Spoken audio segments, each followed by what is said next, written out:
Olá, bem-vindo a mais um programa Ponto a Ponto. Hoje, eu e o cientista político Antônio Lavareda recebemos o professor Matias Spector, da Escola de Relações Internacionais da FGV, para conversar sobre as relações do novo governo norte-americano com o Brasil. Muito bem-vindo, professor, ao programa. Gostaria de agradecer muito por o senhor ter aceitado o nosso convite. E a minha pergunta, antes de fazer a pergunta, eu queria que a gente visse uma tela de pesquisa que o professor Lavareda trouxe aqui para a gente. A aprovação inicial do presidente Joe Biden nos Estados Unidos. 57% aprovam, 37% desaprovam, 6% não opinaram.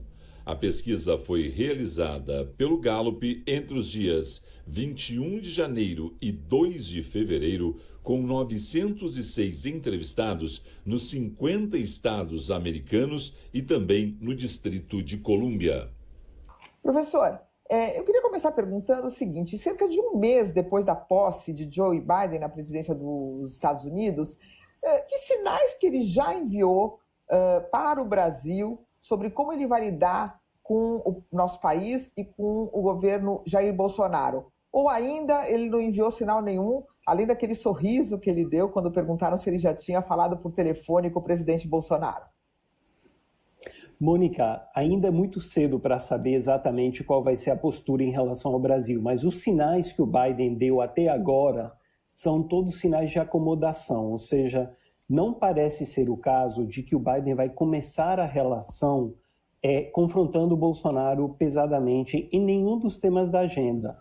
O tema mais sensível de todos, que é a questão ambiental, pelo menos até agora, também parece que o Biden vai tentar uma acomodação, né? Os sinais, de novo, até agora, o que a gente viu até agora, é que o Biden vai tentar começar essa conversa propondo cooperação na área ambiental, com a disponibilidade de financiamento novo por parte dos Estados Unidos para contribuir com o processo de redução da nossa curva de desmatamento.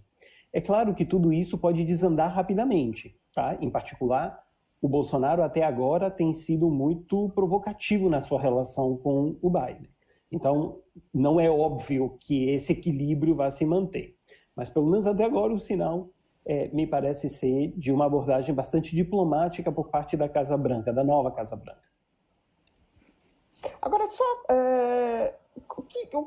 o que pode, que peso que tem o fato de a gente hoje ter um presidente que não tem nenhum tipo de relação mais pessoal com o presidente dos Estados Unidos? O presidente Bolsonaro se vendia muito aquela coisa de que não, Trump, ele e o Trump, o filho era amigo da família do Trump, eles iam lá com um bonézinho e da campanha eleitoral do Trump.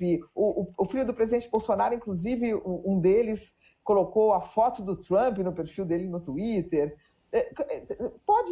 Que peso que tem o fato de não haver nenhum tipo de relação mais pessoal entre eles? Ou isso não teria nenhuma importância? Mônica, a relação pessoal entre o presidente brasileiro e o presidente dos Estados Unidos tem uma importância enorme. E o motivo disso é que a saliência do Brasil para os Estados Unidos é muito pequena. Ao passo que a saliência dos Estados Unidos para o Brasil é enorme, e qualquer presidente brasileiro se preocupa muito com o que acontece na Casa Branca, o oposto não é verdade. E, portanto, do lado americano, é a burocracia americana, é o setor público americano que toca essa relação. Quando tem o engajamento pessoal do presidente americano, a burocracia acelera o passo e é mais fácil fechar negócio. Então, por exemplo, durante o período em que o Bolsonaro foi presidente, ao mesmo tempo que o Trump, que eles tinham essa relação interpessoal, houve uma série de acordos práticos que vinham sendo negociados há muito tempo, tinham começado a ser negociados antes do Trump pelo Obama. Esses acordos saíram do papel e foi possível avançar com essa agenda. O problema agora é duplo, né? Por um lado, não tem essa relação interpessoal que facilite o processo para acelerar a dinâmica da burocracia dos Estados Unidos, mas, por outro lado, também não tem um algodão capaz de mitigar qualquer problema de comunicação que tenha, qualquer confronto artificial que tenha, qualquer provocação que venha do Bolsonaro, por exemplo. Vai ser mais difícil de remediar, de apagar o incêndio. Então, termina sendo uma relação que pode dar errado relativamente rápido. Lavareda. Matias, com a experiência que você tem acompanhando a relação entre os dois países e o cenário internacional, você apostaria hoje na manutenção do nosso chanceler, que é apontado por muitos como uma figura problemática nesse novo contexto gerado pela eleição do Joe Biden? Então, o Ernesto Araújo, você acha que fica? E o embaixador Nestor Foster, que também se tornou uma figura polêmica por conta da comunicação ali, do acompanhamento que fez do processo eleitoral especificamente, você acha que esses dois personagens têm mais chance de permanecer ou de serem mudados aí nesse ano ainda de 2021? Lavareda, a minha resposta seria a seguinte: se o Bolsonaro fizer a opção de tirar o atual chanceler do cargo, não terá sido por um cálculo em relação aos Estados Unidos. O perfil do Brasil é muito baixo nos Estados Unidos. Na estrutura da relação bilateral Brasil e Estados Unidos, o Itamaraty não é o ator principal, não era o ator principal antes do governo Bolsonaro e certamente não é o ator principal agora. E, portanto, não me parece que haja nenhuma expectativa do lado americano, nem sequer nenhuma preocupação do lado americano com o Ernesto Araújo, né? O problema que tem nos Estados Unidos, quando há um problema, é com o Bolsonaro. No entanto, minha impressão é que a Casa Branca tentará, pelo menos no início, fazer uma acomodação com o Bolsonaro, dada a importância estratégica que o Brasil tem na América Latina. Se isso não funcionar, a Casa Branca começará a hostilizar o presidente da República e não seu chanceler, que é muito pouco relevante do ponto de vista dos Estados Unidos. Em relação ao embaixador Foster, é verdade, ele ficou notável aí na imprensa brasileira por causa daquelas comunicações, mas note você que logo na posse do Biden, o Foster rapidamente se realinhou, né? A nova orientação é fazer negócio com o governo Biden e lá está o Foster cumprindo essa função. Então eu não antevejo uma mudança significativa dali por causa de potencial impacto dentro dos Estados Unidos. Matias, uma segunda questão. Você falou em rei morto, rei posto. Eu fiquei lembrando aqui que o presidente Trump foi afastado, etc. Aliás, perdeu a eleição, como tal, deixou a Casa Branca. Mas o presidente Trump é um parceiro ideológico e desenvolveu uma relação pessoal com a família Bolsonaro. Como é que você vê, em termos práticos, ou seja, do que é que pode vir a ocorrer, o futuro dessa parceria? Né? Porque eles são amigos, têm essa identidade ideológica a que isso vai levar? O que é que pode ocorrer, por exemplo, nesse ano de 2021, em termos dessa parceria? A gente já sabendo que o presidente Bolsonaro não é jogador de golfe, então não pode jogar golfe com o presidente Trump, que é o principal divertimento dele. Então, o que é que pode render essa parceria, Matias? Lavareda, veja bem, a saída do Trump não significa nem o fim daquilo que o Trump despertou nos Estados Unidos e também não significa o fim da polarização política nos Estados Unidos, né?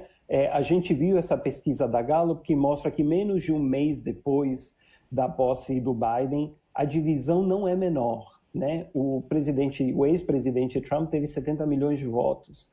E isso significa que ele representa uma força política incomum. Não há uma alternativa óbvia hoje no Partido Republicano.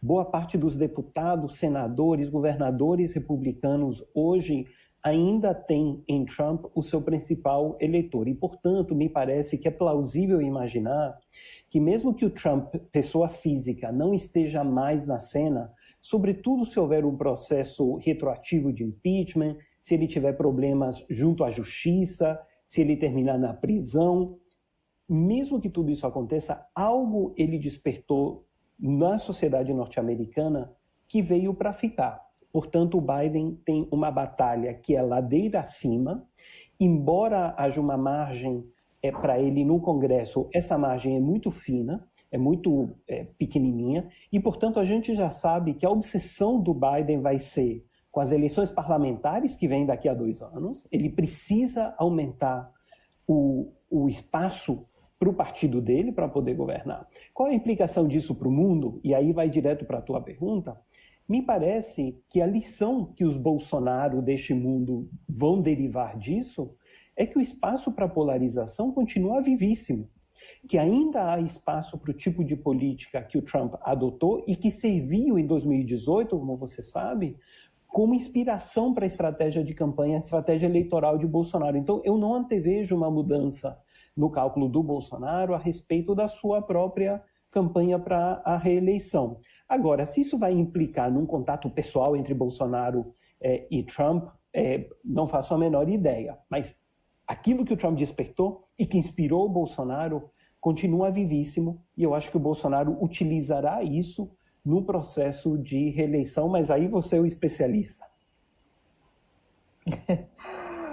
Professor Matias, a gente sabe que tanto o Trump nos Estados Unidos quanto o Bolsonaro aqui no Brasil usaram, e alguns dizem que abusaram, da questão da comunicação por meio de redes sociais, né? Aumentando essa polarização, alimentando dia e noite essa polarização. E agora a gente vê uma reação, pelo menos das grandes estruturas, das grandes plataformas, em relação ao Trump, né? Praticamente banindo o Trump das redes. Aqui no Brasil, muitos personagens também dessa que é considerada extrema-direita, banidos, né? Empresários, Luciano Hang da Havan, banido do Twitter, outros personagens banidos do Instagram, banidos do YouTube, canais simplesmente apagados. Você acha que eles conseguem contornar isso, esse problema, e adquirir novos instrumentos de comunicação com essa parcela da população que é receptiva às mensagens deles? Ou isso pode ser um problema grande para esse setor da sociedade que os apoia? Mônica, eu vejo a questão da seguinte maneira. Esse processo pelo qual as grandes plataformas começaram a limitar o acesso a certas personagens aos seus canais abre uma área de disputa jurídica gigantesca, né, a respeito do que é liberdade de expressão, vai vincular questões de direitos humanos, e essa batalha apenas está no começo. A gente não sabe como é que essa batalha termina.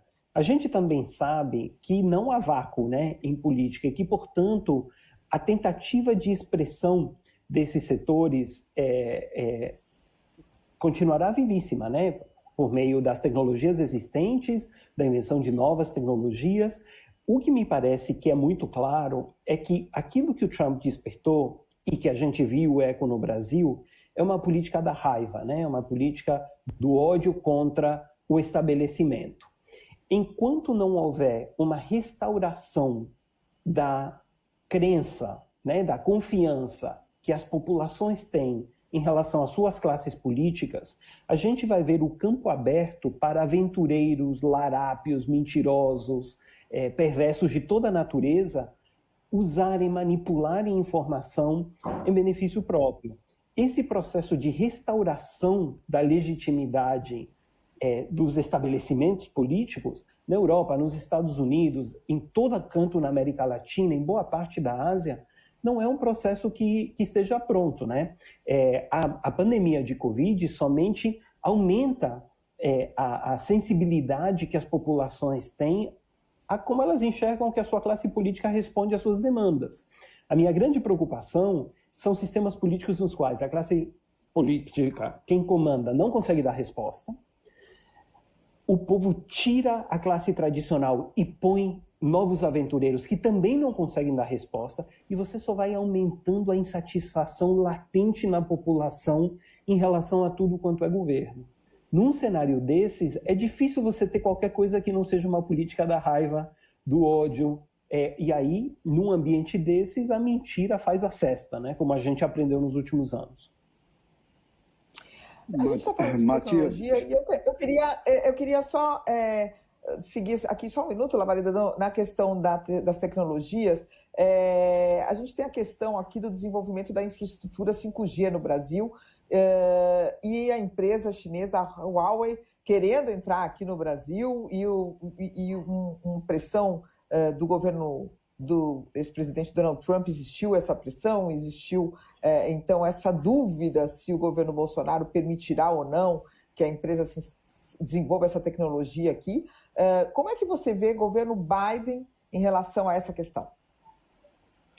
Maravilha. Então, Mônica, como você falou, o governo Trump adotou uma estratégia de tentar cercear a capacidade da Huawei prover tecnologia a vários países do mundo, tá? Não foi diferente na América Latina. A estratégia do Trump foi fazer um corpo a corpo, ir de país em país, pedindo para que esses países não aceitem a participação da Huawei nos processos licitatórios de 5G.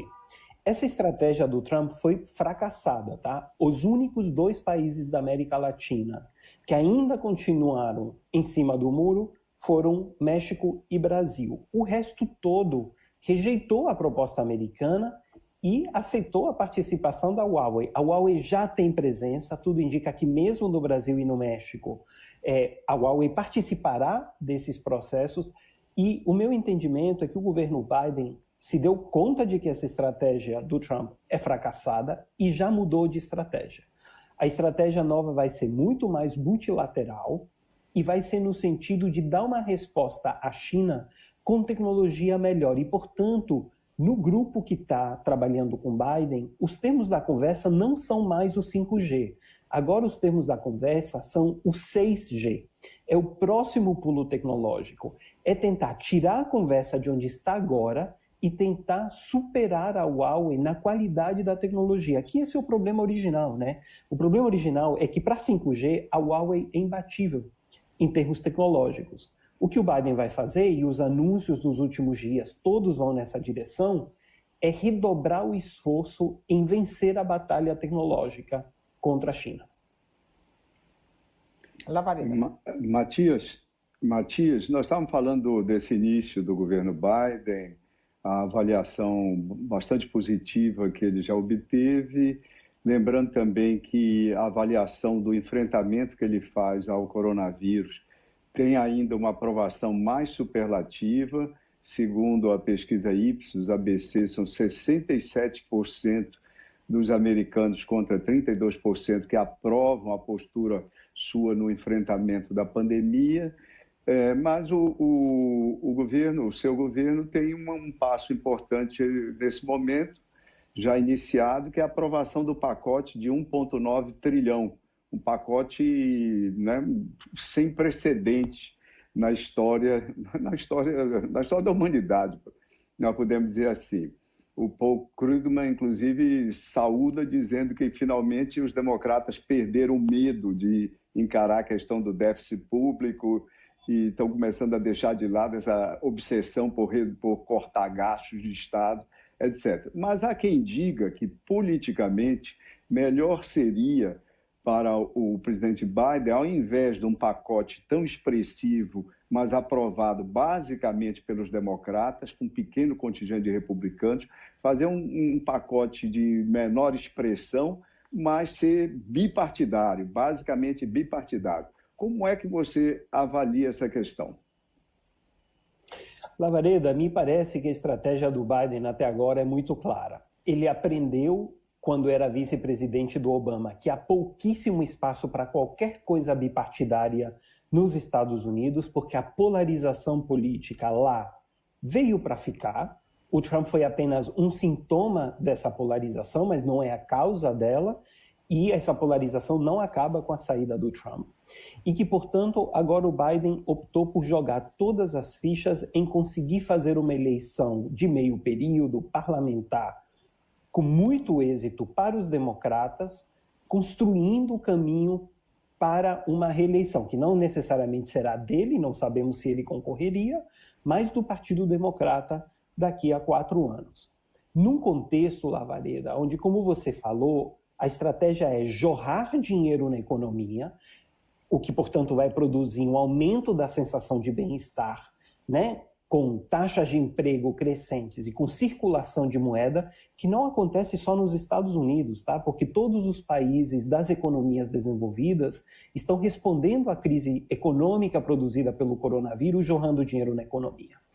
Isso, Lavareda, tem 2 impactos importantes para o Brasil. né, especificamente para o governo Bolsonaro. Por um lado, essa entrada de dinheiro, de liquidez na economia internacional é tão brutal, é tão vasta, que pode contribuir para consolidar um processo que já está em andamento, que é a criação de um novo ciclo de commodities.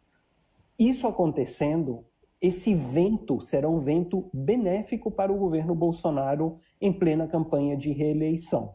A gente sabe das dificuldades da economia brasileira, que são estruturais, mas a gente também sabe que quando o vento é forte, até galinha voa. Então, isso ajuda o presidente Bolsonaro num processo de eventual reeleição.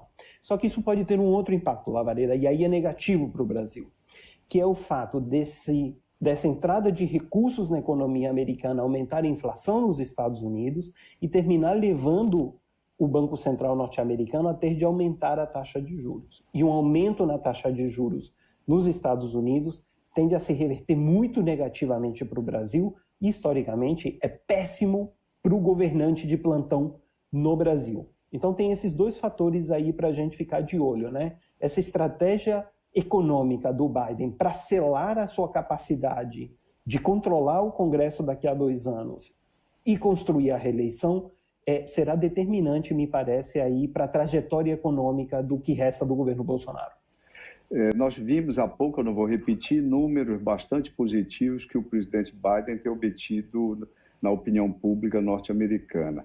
Mas no quesito específico, ou seja, o posicionamento da opinião pública daquele país em relação à condenação do Trump e ao veto, né, a vedação, melhor dizendo, da possibilidade dele concorrer futuramente num pleito presidencial, esses números não são tão, essa maioria não é tão contundente assim. 56% dos americanos aprovam o impeachment do ex-presidente Trump, contra 43% que não aprovam. Esse processo pode voltar a fortalecê-lo agora, na sua opinião? Olha, Lavareda, a principal lição que a gente tem hoje a respeito desse processo é a seguinte: não há no Partido Republicano um eleitor melhor hoje do que o ex-presidente Trump. Isso cria um incentivo para que deputados e senadores republicanos tentem tirar uma lasquinha do Trump. Se o Trump se desgastar por outros motivos, note você que o Trump pode ser absolvido aqui, mas terminar em maus lençóis junto ao sistema judiciário por outros motivos, né? Ele pode ter uma longuíssima lista de processos na justiça que dificultem a capacidade dele se eleger. Nesse contexto, a gente vai ver uma guerra fratricida dentro do Partido Republicano.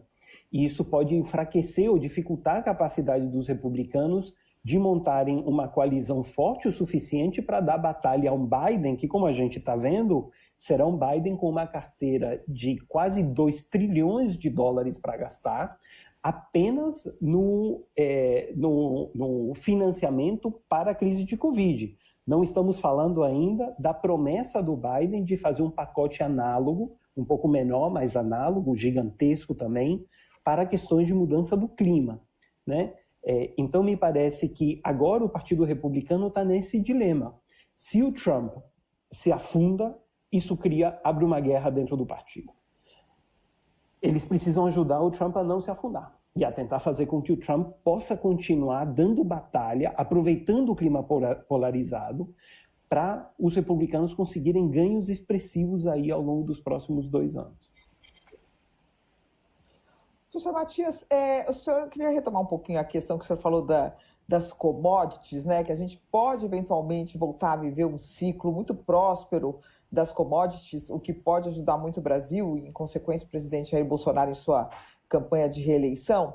Mas eu queria colocar alguns aspectos, porque a gente tem um outro governo hoje diferente daquele governo que a gente tinha nos anos 2000, quando houve esse boom das commodities e o Brasil, então, a pipa foi para cima com o vento, como diz o senhor, né? Eu estava lendo na coluna de commodities da Folha de São Paulo, justamente por esses dias, que, por exemplo, os Estados Unidos deixaram as questões ideológicas de lado e estão vendendo muito para a Venezuela, que a venda, por exemplo, de trigo, milho, arroz, soja, produtos lácteos para a Venezuela cresceu 154% nos últimos tempos, pegando um mercado que poderia ser do Brasil. Né? A gente tinha, em anos anteriores, um selo verde que, se não era o ideal, você estava com o desmatamento da Amazônia caindo, relativamente controlado.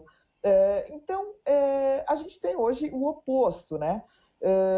Até que ponto o governo brasileiro pode se prejudicar a si mesmo com essas condutas que podem, numa guerra comercial, como a gente vê, quer dizer, não é só o Brasil que vende soja para o mundo, né? Os norte-americanos estão vendendo para a China, inclusive, crescendo sua venda de soja para a China. Quer dizer, até que ponto o governo brasileiro pode se prejudicar a si mesmo, mesmo numa onda de alta das commodities? Maravilha. Mônica, o governo brasileiro já cometeu esse erro, já deu tiro no próprio pé. Se você se lembra, era para a gente hoje ter um acordo de livre comércio entre o Mercosul e a União Europeia, que seria amplamente benéfico para o grosso do eleitorado brasileiro, e isso foi perdido por causa da postura brasileira no quesito ambiental. Não há dúvida alguma de que essa é a área mais sensível hoje da imagem internacional do Brasil. Essa imagem foi chamuscada e vai ser muito difícil que ela possa ser restaurada no curso do atual governo, e não é implausível imaginar que o Brasil vai enfrentar restrições cada vez maiores aos seus mercados consumidores por causa da sua política ambiental. Agora, isso dito, um superciclo de commodities, um aumento relativo no valor das commodities, joga a favor do governo. Porque se acontecer de fato esse superciclo, a demanda do mercado internacional de países de toda natureza por produto brasileiro vai aumentar. Fica mais difícil para aqueles atores dentro desses países que querem restringir o comércio brasileiro conseguirem restringir o comércio brasileiro, porque o mercado fica sedento. E, portanto, uma coisa que ajudaria o atual governo brasileiro a não mudar sua política ambiental e mesmo assim conseguir tocar o seu barco é esse superciclo de commodities. Por isso eu acho que se vier esse superciclo, isso termina sendo positivo para o governo Bolsonaro e provavelmente muito negativo para o meio ambiente brasileiro. Nós estamos nos encaminhando para o final. Lavareda faz, então, a última pergunta. Lavareda. Matias, uma das facetas do governo Biden que substitui a postura anterior do governo Trump é, naturalmente, na cena internacional. Os Estados Unidos voltam a desenvolver relações e participar da cena internacional com o vigor anterior do governo do presidente Trump.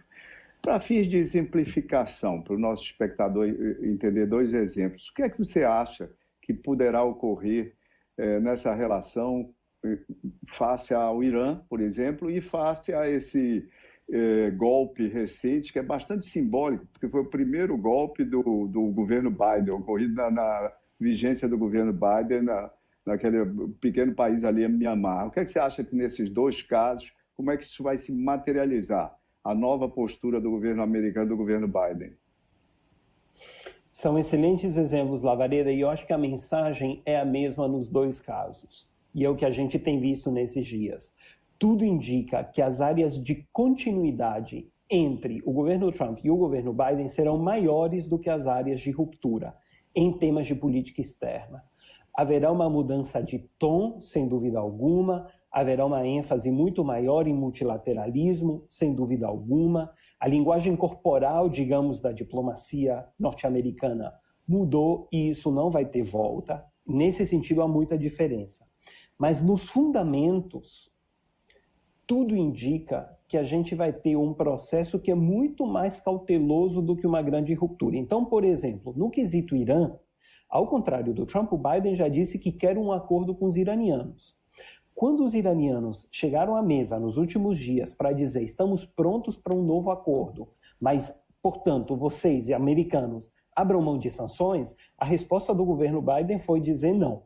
A gente vai sentar para negociar com sanções impostas, não sem sanções.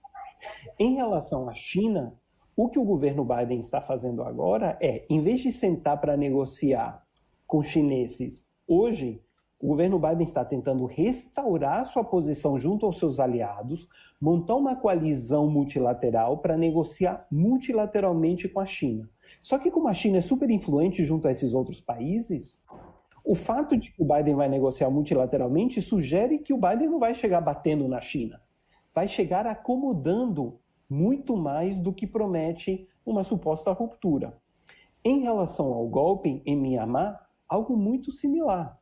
A resposta foi uma resposta eminentemente burocrática, manteve-se um perfil relativamente baixo e, portanto, me parece que essa nova constelação que a gente viu com Trump, em alguma medida é produto do estilo do Trump, mas em grande medida, Lavareda, é produto de outra coisa, de outro fenômeno que não tem a ver com quem ocupa a Casa Branca, que é o fato de que a gente está entrando numa era na qual a China é uma grande potência, assim como a Rússia é uma grande potência. E numa dinâmica dessas, as grandes potências disputam loucamente entre si, também tentam algumas áreas de concertação, geralmente são poucas as áreas de concertação, e há pouco espaço para que um país imponha uma solução de cima para baixo para o outro. E tudo indica que o Biden entendeu essa lição.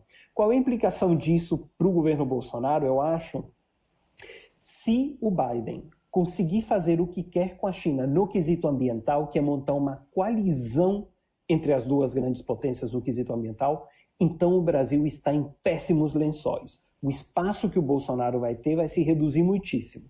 Se o Biden e o Xi Jinping não conseguirem se unir, aí vai ter mais espaço para o Bolsonaro e para toda a liderança que não acredita em mudança do clima, que está aí para o clima, ou que pior, né, tem uma política de deixar passar a boiada ativamente para ter ganho econômico em detrimento da preservação ambiental.